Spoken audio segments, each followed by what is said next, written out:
if they have given a clean sheet to the Chief Minister. How our Chief Minister was being targeted, conspiracy hatched by BJP, JDS.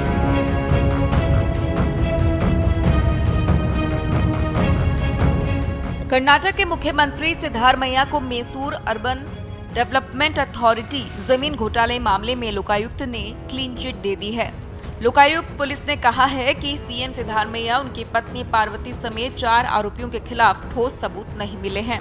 जांच अधिकारियों ने शिकायतकर्ता स्नेहमयी कृष्णा को बताया कि सबूतों के अभाव में दोनों पर आरोप साबित नहीं हो सके। इस मामले में हाईकोर्ट को अंतिम रिपोर्ट दे दी है।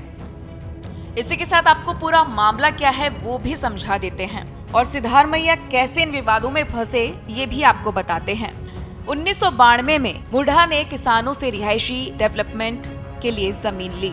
जमीन को डिनोटिफाई कर कृषि भूमि किसानों को वापस कर दी गई। 2004 में सिद्धारमैया की पत्नी पार्वती के भाई BM मल्लिकार्जुन ने यहाँ 3.16 एकड़ जमीन खरीदी। वहीं 2005 में 3.16 एकड़ की जमीन को दोबारा डिनोटिफाई कर कृषि की भूमि से अलग किया गया। 2010 में BM मल्लिकार्जुन ने जमीन अपनी बहन पार्वती को गिफ्ट कर दी। 2014 में पार्वती को पता चला कि जमीन पर लेआउट विकसित हो गया तो वो मुआवजे के लिए कोर्ट पहुंची। 2013 से 18 तक सिद्धारमैया कर्नाटक के मुख्यमंत्री रहे। उन्होंने परिवार की प्लॉट अलॉटमेंट की अर्जी नहीं बढ़ाई। 2022 में बसवराज बम्बई सरकार में मुढ़ा की 50:50 स्कीम में मैसूर के पौष इलाके में 14 प्लॉट पार्वती को अलॉट हुए। 2023 में सिद्धारमैया सरकार ने इंसेंटिव 50:50 स्कीम पर रोक लगा दी थी।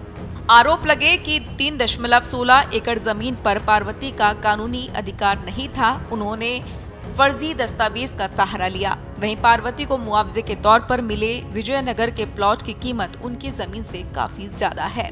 हालांकि इस पूरे मामले में सबूतों के अभाव होने की वजह से क्लीन चिट मिल गई है। It's an institution by itself, and without fear or favor is what they do.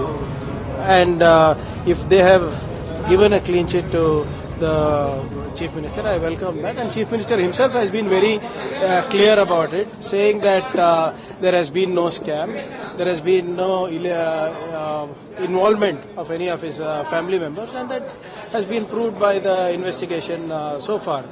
Despite that, the Lokayukta has also said in a press release yesterday, saying that if they have any more evidence, they have another 1 week's time.